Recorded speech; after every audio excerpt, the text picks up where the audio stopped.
ప్రభునందు ప్రియులరా, ప్రభు పేరట మీ అందరికీ హృదయపూర్వక వందనాలు తెలియజేస్తున్నాను.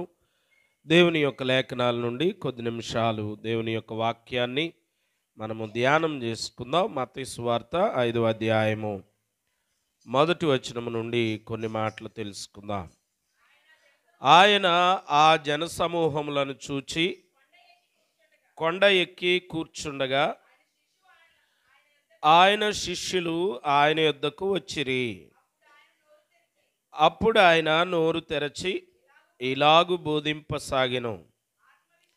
ఆత్మ విషయమై దీనులైన వారు ధన్యులు, పరలోక రాజ్యము వారిది.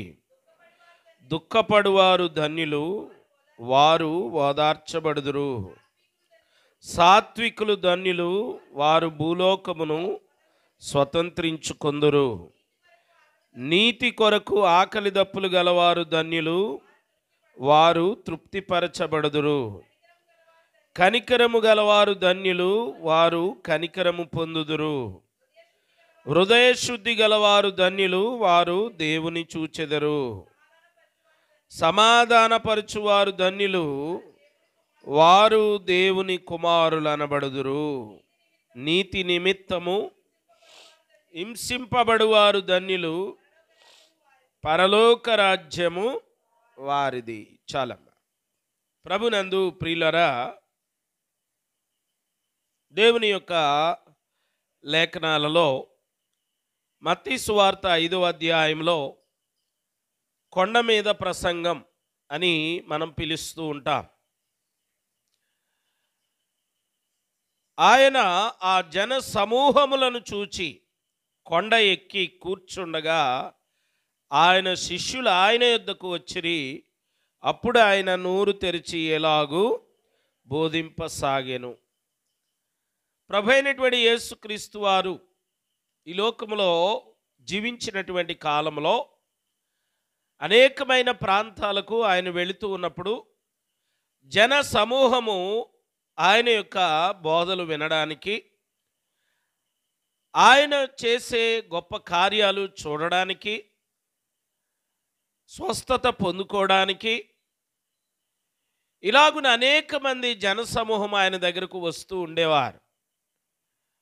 అలాగున జరిగినటువంటి ఆ క్రమంలో కొండ మీద ప్రసంగం అని సాధారణంగా పిలువబడేటటువంటి ఈ ప్రసంగంలో ప్రభువారు ఆ జన సమూహం అంతటికీ కూడా చాలా ప్రాముఖ్యమైనటువంటి విషయాలు తెలియపరిచారు. జన సమూహం అందరూ కూడా వినులాగున ఆయన ఒక ఎత్తైన కొండ మీద నిలవబడి అందరికీ ఈ విషయాలు తెలియపరిచారు. ఆయన చెప్పినటువంటి ఈ ప్రసంగంలో చాలా విషయాలు మన జీవితాలకు చాలా అవసరమైనటువంటివి. క్రైస్తవ జీవితానికి చాలా అవసరమైనటువంటి విషయాల్ని ఈ ప్రసంగంలో ప్రభువారు చక్కగా తెలియపరిచారు. దానిలో మొదటి భాగముగా ధన్యతలను గూర్చి ప్రభువారు తెలియపరిచారు. ధన్యత. ఏది ధన్యత? ధన్యత, ధన్యులు అనేటువంటి మాటకు ఆనందమయులు, ఆనందము కలిగిన వారు. ఏ ఆనందం అని అంటే ఈ లోకంలో ఉండేటటువంటి తాత్కాలికమైనటువంటి ఆనందం కాదు, అది శాశ్వతమైనటువంటి ఆనందము. గనుక ప్రియులరా, దేవుని ఆలోచనలు వేరు. ధన్యత అంటే ఆనందము లేదా కలిగినవారు, ఆనందము కలిగినవారు. ఈ లోకములో ధన్యతలు చాలా రకాలుగా మనుషుల దృష్టిలో ధన్యతలు ఉండవచ్చు. కలిగి ఉన్నవారిని, లేదా ఏ లోటు లేని వారిని, లేదా అధికారము కలిగిన వారిని, ధనము కలిగిన వారిని మీరు ధన్యులు అని చెప్పవచ్చును ఈ లోకం దృష్టిలో. కానీ ఆత్మ సంబంధముగా ప్రభువు వారు చెప్పినటువంటి ధన్యత ఎవరు ధన్యులు అవుతారనంటే మరి ఈ ప్రసంగంలో ఈ కొండ మీద ప్రసంగంలో ప్రభువారు చాలా చక్కగా వివరించడం జరిగింది. దాదాపుగా 9 రకాలైనటువంటి ధన్యతలు ఈ కొండ మీద ప్రసంగంలో మొదటి భాగంలో మనం చూస్తూ ఉన్నాం. ఈ ప్రసంగము చాలా పెద్దది, సుదీర్ఘమైనటువంటి ప్రసంగము.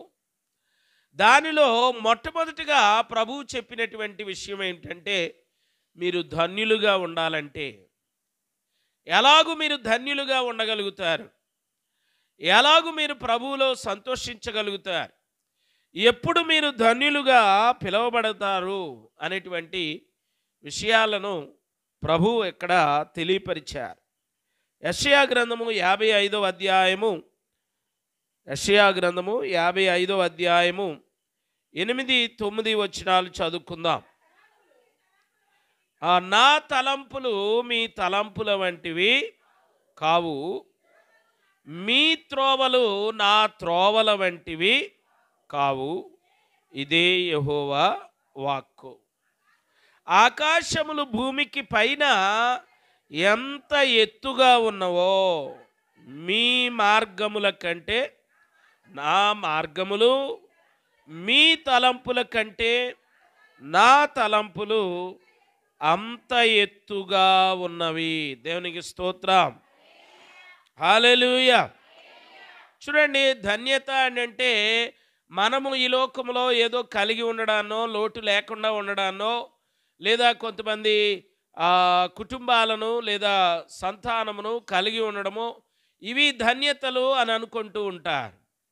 ప్రభునందు ప్రియులారా, అందుకే దేవుడు చెప్తున్నాడు, నా తలంపులు మీ తలంపుల వంటివి కావు, మీ త్రోవలు నా త్రోవల వంటివి కావు, ఇదే యెహోవా వాక్కు. ఆకాశములు భూమికి పైన ఎంత ఎత్తుగా ఉన్నాయో మీ మార్గముల కంటే నా మార్గములు, మీ తలంపుల కంటే నా తలంపులు అంత ఎత్తుగా ఉన్నవి. అంటే అంత ఉన్నతమైనటువంటివి ఆయన తలంపులు, ఆయన మార్గములు అంత ఉన్నతమైనటువంటివి. కనుక ధన్యతలను గూర్చి మనము జాగ్రత్తగా ఆలోచన చేసినప్పుడు ప్రభువారు ఆత్మ సంబంధమైనటువంటి సంగతులు, నిజమైనటువంటి ధన్యత ఎవరికి కలుగుతుందో చక్కని విషయాలు ఈ మత్తయి సువార్త 5వ అధ్యాయంలో ఆయన తెలియపరచడం జరిగింది. అది ఒక్కొక్కటిగా మనము ధ్యానం చేసుకుందాం. మొట్టమొదటి ధన్యత 3వ వచనంలో ఉన్న మాట, ఆత్మ విషయమై దీనులైన వారు ధన్యులు, పరలోక రాజ్యము వారిది. మొట్టమొదటిగా ఆయన ధన్యత గురించి చెప్పినటువంటి విషయం ఏమిటంటే, ఆత్మ విషయమై దీనులు ధన్యులు. దీనత్వమును గూర్చి ఆయన మాట్లాడుతూ ఉన్నాడు. పరలోక రాజ్యము వారిది. పరలోక రాజ్యము సంపాదించుకోవాలనంటే, పరలోక రాజ్యమును మనము కలిగి ఉండాలనంటే, పరలోక రాజ్యమును మనం స్వతంత్రించుకోవాలనంటే ఎవరు స్వతంత్రించుకుంటారంటే, ఆత్మ విషయమై దీనులైన వారు, వారు ధన్యులటండి. ఆత్మ విషయములో దీనత్వమును కలిగి దీనులుగా జీవిస్తూ దీన మనస్సును కలిగి నువ్వు ఉండగలిగితే అది నిన్ను పరలోక రాజ్యమును ప్రవేశానికి అది దోహదపడుతుంది. దేవునికి స్తోత్రం, హల్లెలూయా. కాబట్టి ప్రియులారా, ఆధ్యాత్మికత లేకపోవడం అనేటువంటిది దీనత్వము లేకపోతుంది. ఎప్పుడైతే నీలో ఆధ్యాత్మికత అనగా దేవుని ఎడల భయము, భక్తి నీవు కలిగి ఉంటావో, దీనత్వము నీవు కలిగి ఉండగలుగుతావు. నువ్వు దీనునిగా ఉంటే నువ్వు ధన్యుడవు అవుతావు.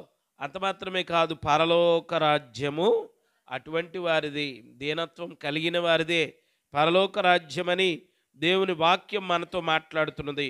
ప్రియులరా, మత్తయి సువార్త 3వ అధ్యాయము 2వ వచనాన్ని మనం గమనించినప్పుడు, పరలోక రాజ్యము సమీపించి ఉన్నది, మారు మనసు పొందుడని యోదయ అరణ్యములలో ప్రకటించుచుండెను. ప్రభు మార్గము సిద్ధపరచుడి, ఆయన త్రోవలు సరళము చేయడని అరణ్యములో కేకవేయు ఒకని శబ్దము అని ప్రవక్త అయిన యెషయా ద్వారా చెప్పబడిన వాడితడే. దేవునికి స్తోత్రం. కాబట్టి పరలోక రాజ్యము సమీపించింది, మారు మనస్సు పొందండి. యోదయ అరణ్యములో యోహాను ప్రకటించినటువంటి విషయం ఇదే. మరి పరలోక రాజ్యము సమీపించింది అని యోహాను భక్తుడు చెప్పి ఉన్నాడు. మరి ఆ పరలోక రాజ్యమును మనము చేరుకోవాలనంటే మన ఆత్మ విషయంలో మనము దీనులమై ఉండాలని దేవుని యొక్క వాక్యము తెలియపరుస్తూ ఉన్నది. కాబట్టి దేవుని రాజ్యానికి మరొక మార్గము, దేవుని రాజ్యాన్ని చేరుకోవాలనంటే మనలో ఉండవలసిన లక్షణము దీనత్వము. ఈ దీనత్వాన్ని మనము కలిగి ఉండాలనండి. గర్వము కాదు, దీనులను ఆయన ఆదరించే దేవుడు, దీనులకు తన మార్గమును చూపించే దేవుడు. కాబట్టి ప్రియులరా, ఆ దీనత్వమును, తగ్గింపును మనము కలిగి ఉండాలి. మనందరికీ తెలిసినటువంటి వాక్య భాగము లూకాసు సువార్త 18వ అధ్యాయంలో ఇద్దరు వ్యక్తులు దేవాలయమునకు వెళ్ళారు. ఇద్దరు కూడా ప్రార్థనలు చేశారు. ఇద్దరు కూడా దేవుని మందిరములోనే ప్రార్థన చేశారు. కానీ ప్రియులరా, ఎవరైతే తగ్గించుకున్నాడో, ఎవరైతే తగ్గించుకుని ప్రార్థన చేశాడో, ఎవరైతే దీనుడిగా ఉన్నాడో, ఆత్మ విషయములో దీనత్వమును కలిగి ఉన్నాడో, అతడు ప్రార్థన ఆలకించబడింది, అతడు నీతిమంతుడుగా తీర్చబడి ఉన్నాడు. దేవునికి స్తోత్రం, హల్లెలూయా. కాబట్టి ప్రియులరా, ఒక వ్యక్తి వెళ్ళాడు దేవుని మందిరానికి. లూకాసు సువార్త 18వ అధ్యాయం 10వ వచనం నుండి 14 వచనాల వరకు ఇద్దరు వ్యక్తులు ప్రార్థించుటకు దేవాలయంలోనికి వెళ్ళారు అని చెప్పారు. అయితే ప్రియులరా, అందులో ఒక వ్యక్తి ప్రార్థన అయితే చేస్తున్నాడు, కానీ అతనిలో ఏమి కనబడడం లేదు. దీనత్వం కనబడడం లేదు, తగ్గింపు కనబడడం లేదు, దేవుని దగ్గర తగ్గింపు లేదు. సొంత భక్తిని అతను పొగుడుకుంటూ ఉన్నాడు. నేను ఇటువంటి వాడిని కాదు, అటువంటి వాడిని కాదు, నేను చాలా నీతిమంతుణ్ణి అని తనను తాను అనుకుంటూ మాట్లాడుతున్నాడు తప్ప దేవుని దగ్గర తన పాపమును ఒప్పుకొనుట లేదు, దేవుని దగ్గర తగ్గించుకొనుట లేదు, దేవుని దగ్గర అతడు పశ్చాత్తాపము ఎంత మాత్రము కూడా పడుటలేదు. కానీ మరొక వ్యక్తి అదే సమయంలో అదే దేవాలయంలో ప్రార్థన చేస్తున్నాడు, పశ్చాత్తాపంతో ప్రార్థన చేస్తున్నాడు.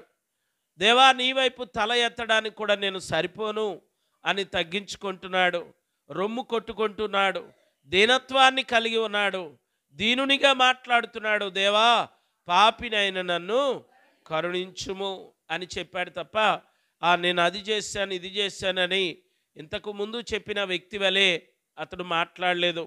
నేను అలాగుంటున్నాను ఇలాగుంటున్నాను, నేను వారిలా కాదు వీరిలా కాదు అని తనను తాను హెచ్చించుకున్నాడు ముందు ప్రార్థించిన పరిసయుడు.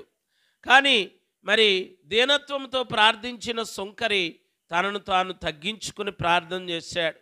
దేవా, నేను పాపినని ఒప్పుకున్నాడు, పశ్చాత్తాపపడ్డాడు, దేవుని సన్నిధిలో తనను తాను తగ్గించుకున్నాడు.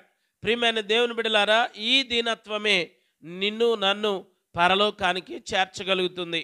దీనత్వము లేకుండా గర్వముతో లేదా ఏదో నేను భక్తి చేసేస్తున్నాను, లేకపోతే నేను గొప్ప అనేటువంటి స్వభావాన్ని ఒకవేళ నీవు నేను కలిగి ఉన్నట్లయితే వాటిని విడిచిపెడదాం, వాటిని తీసివేసుకుందాం, గర్వమును తీసివేసుకుందాం, ఇంకా చూసినట్లయితే అతిశయాన్ని తీసివేసుకుందాం. దీనత్వాన్ని కలిగి ఉండాలి. దీనత్వమును కలిగి ఉంటే అది నీ జీవితంలో నీకు ధన్యతనిస్తుంది, నీవు ధన్యుడిగా మారతావు. అటువంటి దీనత్వం కలిగిన వారికి పరలోక రాజ్యము సంభవిస్తుంది.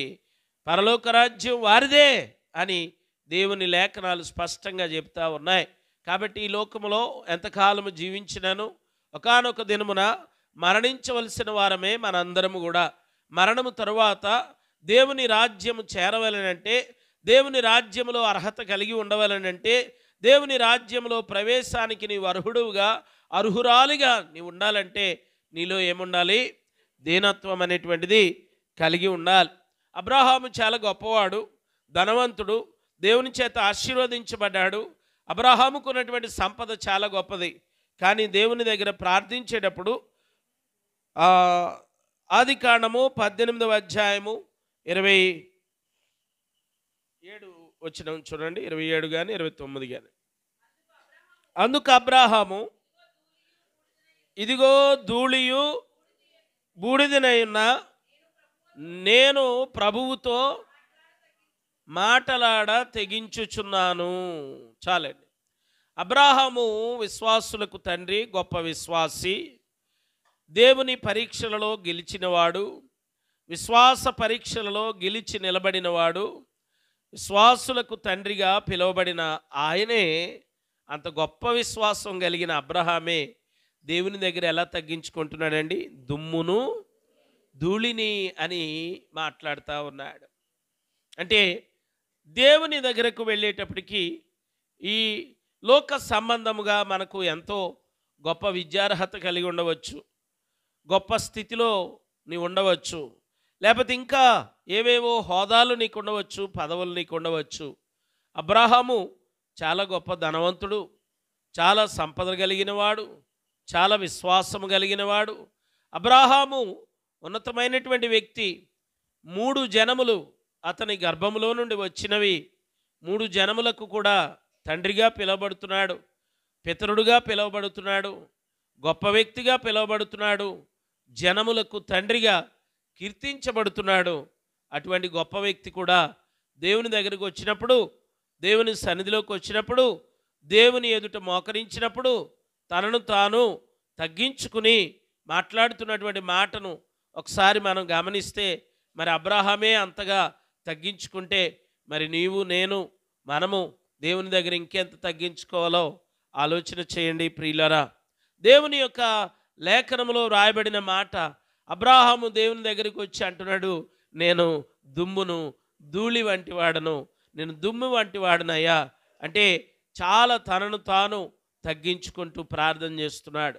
అందుకే ప్రార్థించే ప్రార్థన దేవుడు ఆలకించాలనంటే, దేవుని దగ్గర నుంచి జవాబు రావాలనంటే తగ్గించుకుని ప్రార్థన చేయాలి. దేవుని లేఖనంలో కూడా మాట వ్రాయబడి ఉంది, దేవుని యొక్క ప్రజలు, దేవుడు వారి మొరను ఆలకించాలంటే, జవాబు దయచేయాలంటే, వారి దేశమును స్వస్థపరచాలనంటే తమ్మును తాము తగ్గించుకుని ప్రార్థన చేయాలని దేవుని లేఖనంలో మనం చూస్తూ ఉన్నాం. ఇక్కడ అబ్రహాము గొప్ప వ్యక్తి, గొప్ప వ్యక్తిగా బైబిల్ గ్రంథంలో చెప్పబడిన అబ్రహామే దేవుని దగ్గరకు వచ్చి దుమ్మును ధూళిని నీతో మాట్లాడ తెగించుచున్నానని అంటే అక్కడ మరి ఎంత తగ్గించుకున్నాడో చూడండి.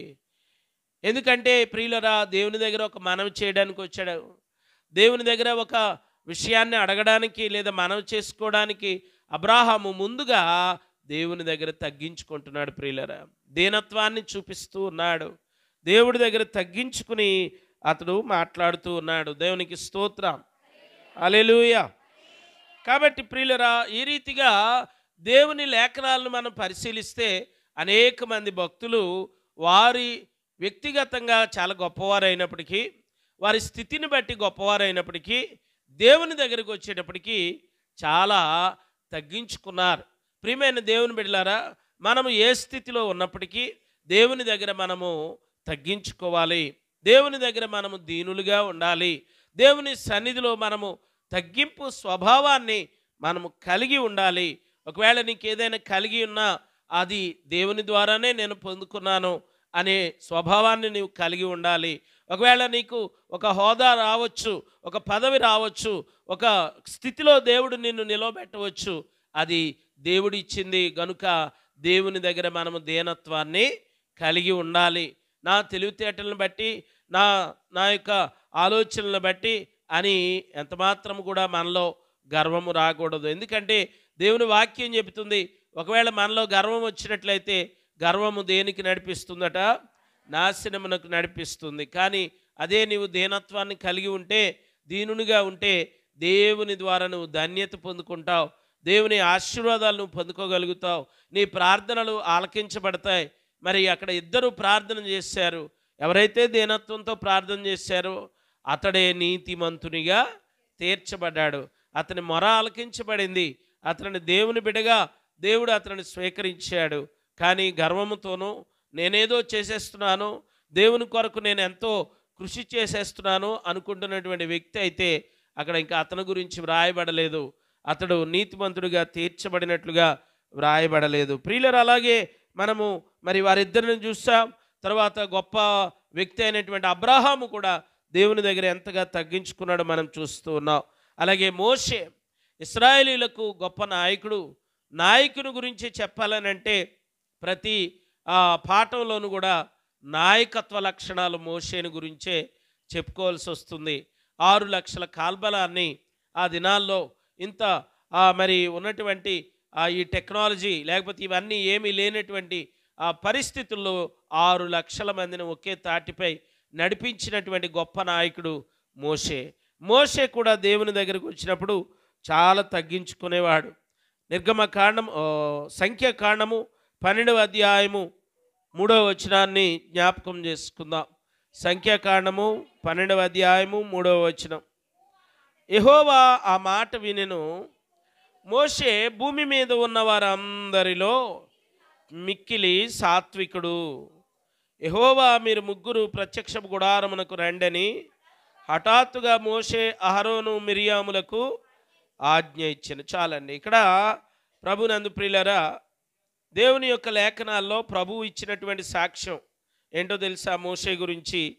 మోషే భూమి మీద ఉన్న వారందరిలో మిక్కిలి సాత్వికుడు. నిజమే, మోషే సాత్వికుడు. ఒకప్పుడు కోపిష్టే, చాలా కోపం. ఎంత కోపం అంటే మరి ఒక వ్యక్తిని చంపేటంత కోపం మోషేకి. మరి మారకముందు, దేవుని దగ్గరికి రాకముందు, దేవుని మార్గంలోనికి రాకముందు సంగతి నేను చెప్తున్నాను. మరి ఎంత కోపం వస్తే ఒక వ్యక్తిని చంపేసి ఇసుకలో కప్పెట్టేశాడు. ప్రభునందు ప్రియులారా, అలాంటి మోషే ఎలా మారిపోయాడండి దేవుని పిలుపునందుకున్నాక?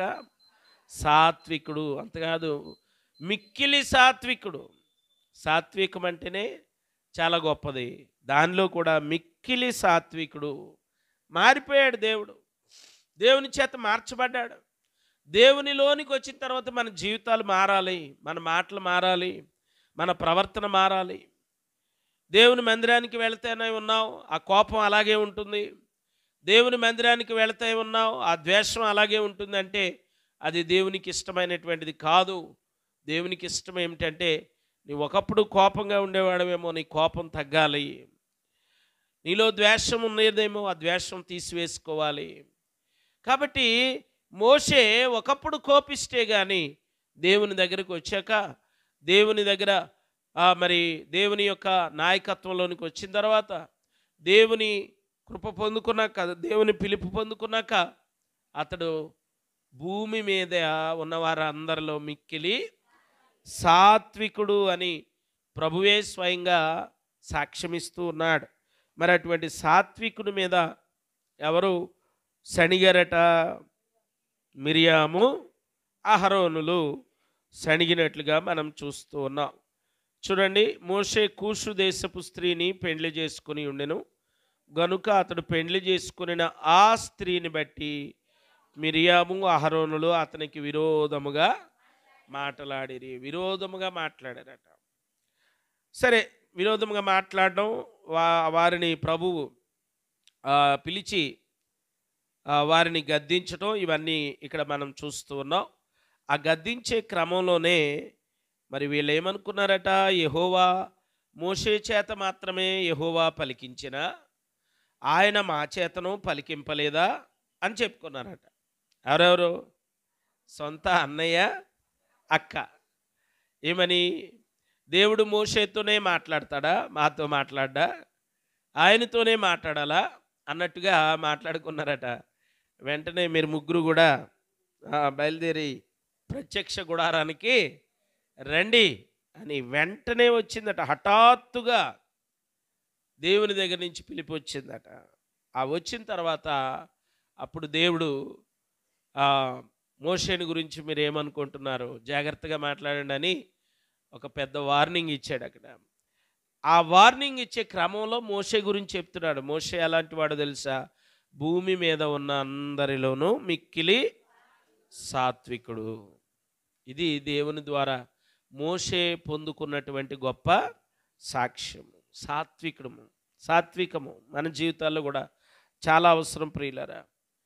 ఇవి కలిగి ఉన్నప్పుడే మనము ఆత్మ విషయంలో దీనులంగా ఉండగలుగుతాం. కాబట్టి ప్రియులరా, మోషే దేవుని ద్వారానే గొప్ప సాక్ష్యం పొందాడు. నిజమే, సాత్వికుడే. ఎందుకంటే 6 లక్షల మంది కాల్బలాన్ని నడిపించే క్రమంలో మనమైతే ఎప్పుడో విసుకుపోదు. ఎందుకంటే ఇశ్రాయేలీలు కూడా మామూలుగా టార్చర్ చేయలేదు మోషేని. ఏది లేకపోతే దానికి మోషే మీదే, ఎందుకైనా మమ్మల్ని తీసుకొచ్చావు ఇక్కడికి అనేవారు. ఆహారం లేకపోయినా, నీళ్లు లేకపోయినా, ఒకవేళ ఆహారం కూడా రొటీన్గా ఒకటే ఆహారం అని, మాంసాహారం లేదని చాలా తిరుగుబాటు చేసినటువంటి వారిగానే ఉంటూ ఉన్నారు. దేవుని మహిమను కళ్ళారా చూసి కూడా వారు చాలా సందర్భాల్లో దేవునికి విరోధంగా మాట్లాడేవారు. దేవుని మహిమ వారు కళ్ళారా చూశారు. మోషే ఫరో ఎదుట చేసినటువంటి గొప్ప కార్యాలన్నీ చూశారు. ఫరో మామూలుగా ఇశ్రాయేలీయుల్ని విడిచిపెట్టి పంపించే రాజు కాదు, పంపించే వ్యక్తి కాదు. ఫరో మనసునే దేవుడు మార్చి మీరు వెళ్ళిపోండి అని చెప్పాడు. అంత గొప్ప కార్యం చేస్తే వారు దేవునిని చాలా సందర్భాల్లో విసిగించేవారు. మోషేని విసిగించేవారు, దేవునికి కోపం తెప్పించేవారు. దేవుడు కూడా కొన్ని సందర్భాల్లో కోపం తెచ్చుకుని వీళ్ళందరినీ నేను నాశనం చేసేస్తాను అంటాడు ఒక సందర్భంలో. మరి అప్పుడు మోషే అడ్డుకుంటాడు.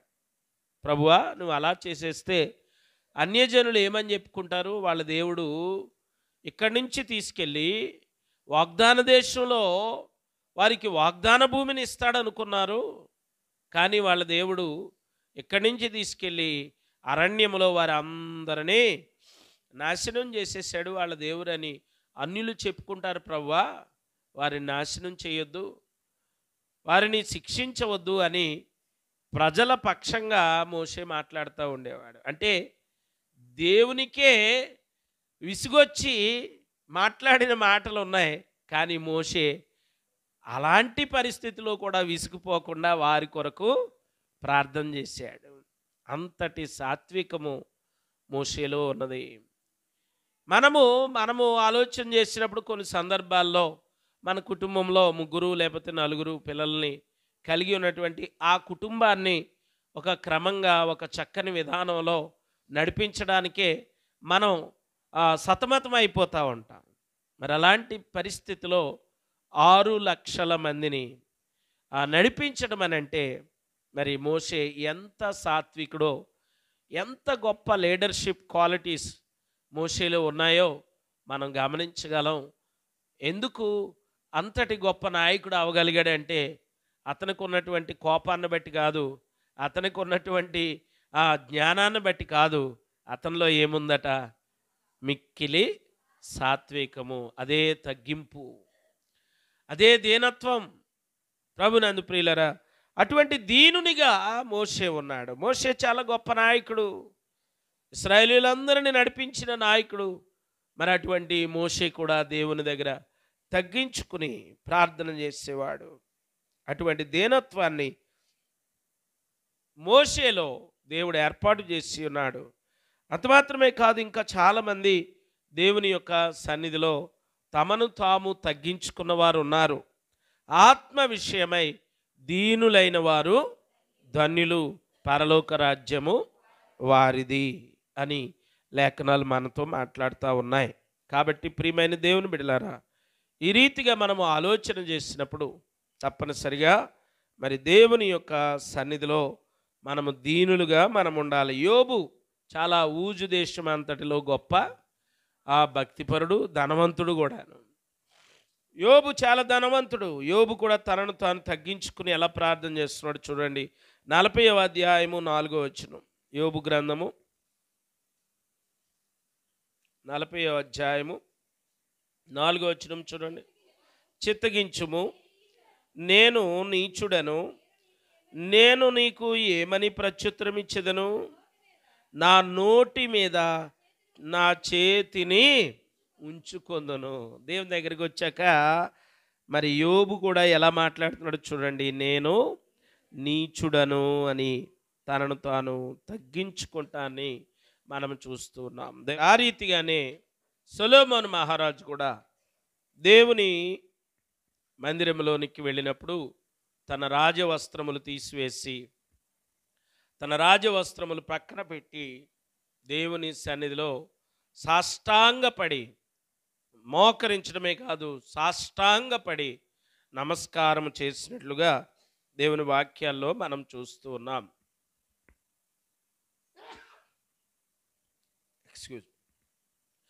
కాబట్టి ప్రియులరా, ఆత్మ విషయమై మనము దీనులముగా మనము ఉండాలి.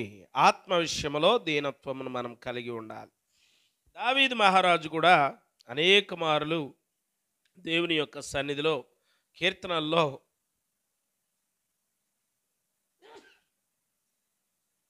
కీర్తనల్లో మనము అనేక విషయాలు మనం చూడగలుగుతాం. అనేక చోట్ల తన దీనత్వమును గురించి మాట్లాడుకుంటూ ఉంటాడు. దేవుని ఎదుట తన పాపములను, తన అతిక్రమములను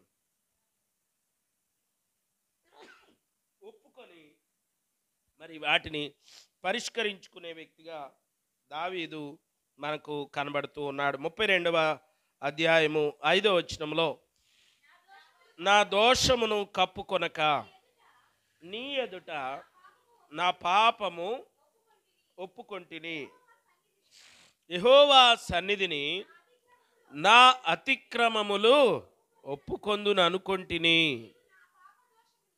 నీవు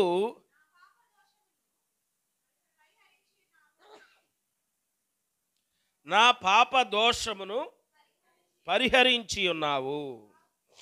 చూడండి, ఇక్కడ కూడా ఎంతగానో తగ్గించుకుని కీర్తనాకారుడైనటువంటి దావీదు దేవుని దగ్గర తగ్గించుకుంటూ ఉన్నాడు. నా దోషమును కప్పుకొనక నీ ఎదుట నా పాపమును ఒప్పుకొంటిని, యెహోవా సన్నిధిలో నా అతిక్రమములను ఒప్పుకొందును అనుకొంటిని, నీవు నా పాప దోషమును పరిహరించి ఉన్నావు. మంచిది ప్రియులరా, ప్రభు అయినటువంటి యేసుక్రీస్తు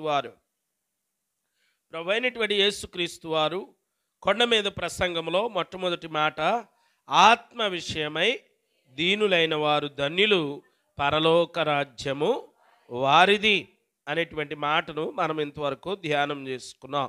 మరి రెండవ ధన్యతలోనికి మనం వెళదాం. దుఃఖపడువారు ధన్యులు, వారు ఓదార్చబడుదురు. దేవునికి స్తోత్రం. దుఃఖపడువారు ధన్యులు. 4వ వచనాన్ని మనం గమనించినప్పుడు, దుఃఖపడేవారు ధన్యులు, వారు ఓదార్చబడతారు. ఇదేంటండి, దుఃఖపడేవారు ధన్యులు ఎలా అవుతారండి? ఎప్పుడు దుఃఖపడతాం? కష్టం కలిగినప్పుడు దుఃఖపడతాం, నష్టం కలిగినప్పుడు దుఃఖపడతాం, అనుకున్న పని అవనప్పుడు దుఃఖపడతాం. మరి అలా దుఃఖపడడం ధన్యత అనేటువంటి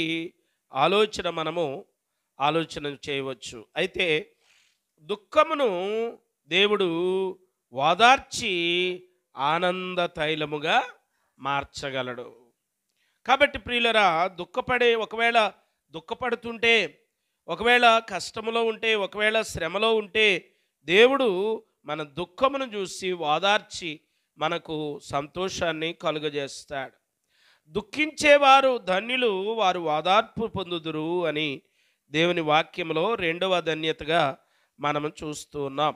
కాబట్టి ప్రియులరా, అయితే ఈ దుఃఖము దేనిని గురించి అనేటువంటిది మనం ఆలోచన చేసినప్పుడు 2వ కొరింథీ పత్రికలో 7వ అధ్యాయము 10వ వచనం ఒక మాట అక్కడ చెప్పబడతా ఉన్నది. ఏ దుఃఖం అంటే దైవ చిత్తానుసారమైన దుఃఖము. దైవ చిత్తానుసారమైన దుఃఖం అంటండి. రక్షణార్థమైన మారు మనస్సును కలుగజేయను. ఈ మారు మనస్సు దుఃఖమును పుట్టించదు. అయితే లోక సంబంధమైన దుఃఖము మరణమును కలుగజేయను.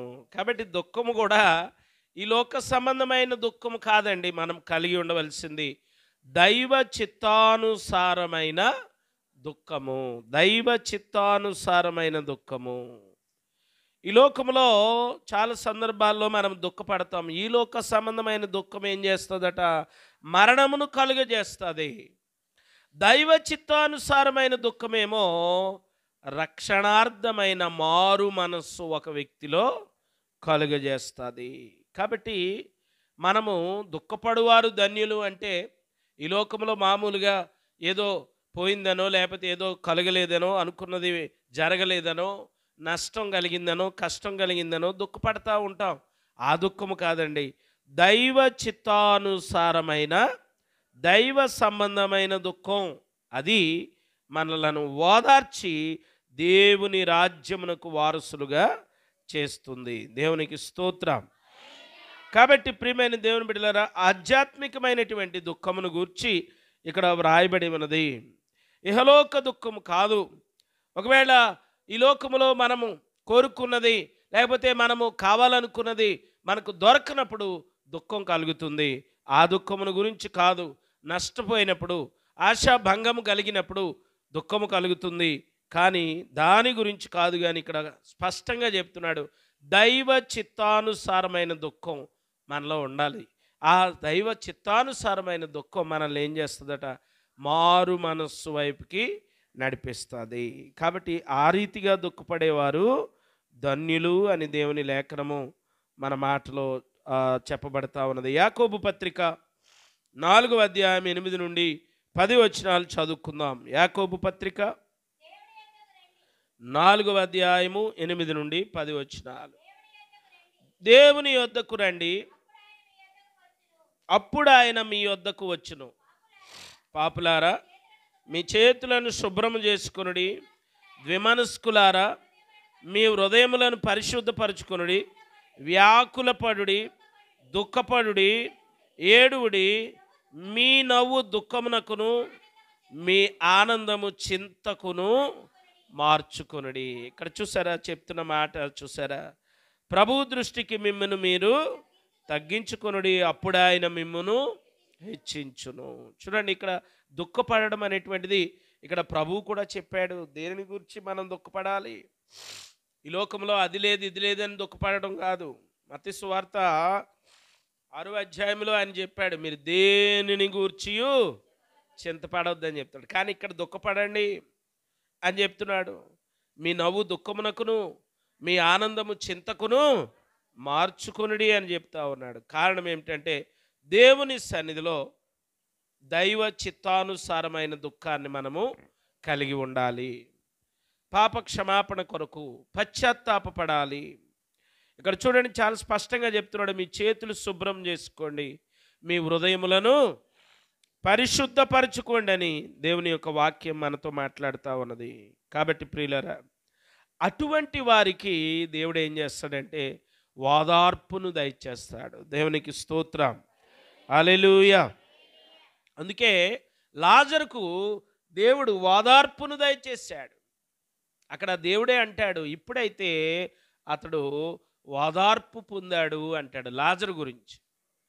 ధనవంతుడు లాజరు ఆ యొక్క సందర్భంలో లాజరు గురించి అబ్రాహాము మాట్లాడుతున్నటువంటి మాట ఏమిటంటే, అతడు దరిద్రుడుగా భూలోకములో ఎంతో దుఃఖమును అనుభవించి ఉన్నాడు. కానీ ఇప్పుడైతే అబ్రహాము తండ్రి రొమ్మున ఉండి అతడు ఓదార్చబడుతున్నాడు అనేటువంటి మాట అక్కడ మనం చూస్తూ ఉన్నాం. కాబట్టి ప్రియులరా, దేవుని యొక్క సన్నిధిలో దుఃఖపడుట, దేవుని యొక్క సన్నిధిలో కన్నీటి ప్రార్థన చేయుట, మన జీవితాలను బట్టి, మన కుటుంబాలను బట్టి, మన బిడ్డలను బట్టి కన్నీరు కార్చి దేవుని సన్నిధిలో మనము దుఃఖపడుట, కన్నీటి ప్రార్థన చేయుట మన జీవితాలకు ఎంతో అవసరము. అటువంటి వారు ఓదార్చబడుదురు అని దేవుని యొక్క లేఖనము మనతో మాట్లాడుచు ఉన్నది. దేవునికి స్తోత్రం. హల్లెలూయా. కాబట్టి ప్రియులరా, రెండవ విషయము ప్రభువు చెప్పినటువంటిది ఏమిటంటే, దుఃఖపడు వారు ధన్యులు, మీరు ఓదార్చబడుదురు. 5వ వచనం చదువుకుందాం. సాత్వికులు ధన్యులు, వారు భూలోకమును స్వతంత్రించుకుంటారటండి. దేవునికి స్తోత్రం. సాత్వికం లేదా సాధుగుణం గురించి 3వ ధన్యతగా ప్రభువు వారు మనకు తెలియపరిచారు. మూడవ ధన్యత, సాత్వికులుగా ఉండాలి. ఇప్పుడే మనం చెప్పుకున్నాం, మోషే భూమి మీద ఉన్న వారందరిలో మిక్కిలి సాత్వికుడు. మన ప్రభు అయినటువంటి యేసయ్యలో కూడా అటువంటి సాత్వికమైనటువంటి గుణం ఉన్నది.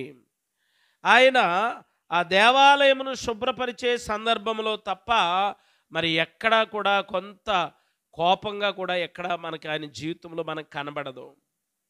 ఎందుకంటే అక్కడ దేవాలయాన్ని పాడు చేశారు. అక్కడ దేవాలయంలో పావురాలు అమ్ముతున్నారు, రోకలు మార్చుతూ ఉన్నారు, ఆ వ్యాపారం చేస్తూ ఉన్నారు.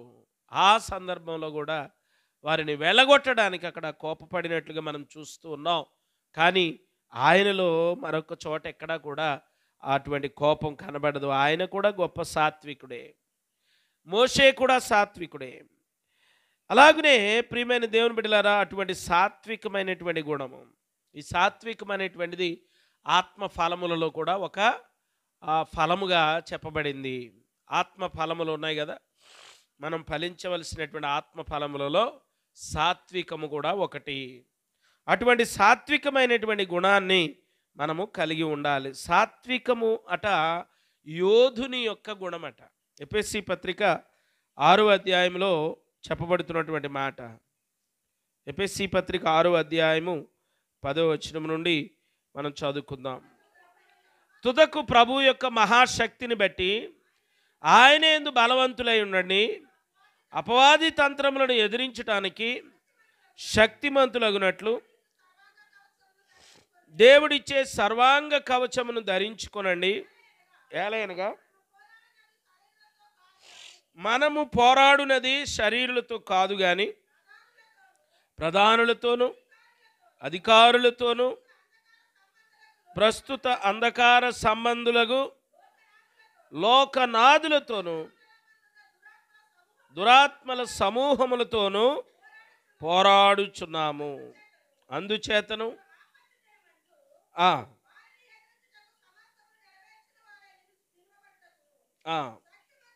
శక్తిమంతులగుటకును దేవుడిచ్చే సర్వాంగ కవచమును ధరించుకొనుడి. చాలమ్మ చాలు. ప్రభునందు ప్రియులరా, యోధుని యొక్క లక్షణము సాత్వికము. యోధుని యొక్క గుణము అంటే సైతానుకు వ్యతిరేకంగా పోరాడాలనన్నా, ఈ లోకానికి వ్యతిరేకంగా పోరాడాలనన్నా సాత్వికమైనటువంటి ఆయుధాన్ని మనము కలిగి ఉండాలి, ధరించుకోవాలని దేవుని యొక్క వాక్యము మనతో మాట్లాడుతూ ఉన్నది. దేవుడు మనలను ఏ పరిస్థితుల్లో నడిపిస్తున్నాడు, ఏ విధముగా మనలను నిలవబెట్టుకుంటూ ఉన్నాడు, వాటిని మనము అంగీకరించి ముందుకు సాగిపోవాలి. కాబట్టి ప్రియులరా, సాధుగుణం, దేవుని సంకల్పానికి లోబడడమే సాధుగుణం, సాత్వికము. దేవుని యొక్క చిత్తానికి లోబడాలి. కాబట్టి ప్రియమైన దేవుని బిడ్డలారా, అలాంటి సాత్వికులు ఏం చేస్తారట? భూలోకమును స్వతంత్రించుకుంటారటండి. అంటే గొప్ప ధన్యత. అందరూ కూడా వారి కొరకు, మరి వారికి ఏదైనా కష్టము కలిగినప్పుడు సమాజము లేదా వారి ఇరుగు పొరుగు వారందరూ కూడా వారి పక్షంగా నిలబడతారు. అటువంటి సాత్వికము కలిగినటువంటి వ్యక్తులు భూలోకమును స్వతంత్రించుకుందరు.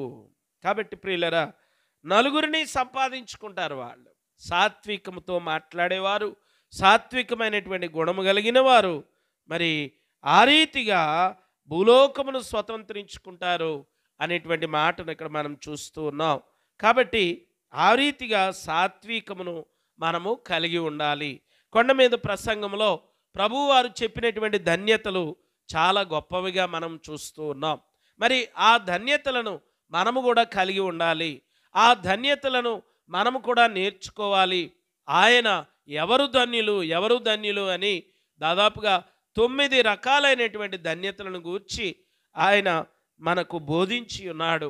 ఆ రోజున మరి ఆ జనసమూహానికి బోధించినటువంటి ఆ మాటలే నేటి మనకు కూడా, సమాజానికి, సంఘానికి ఎంతో అవసరమైన మాటలు.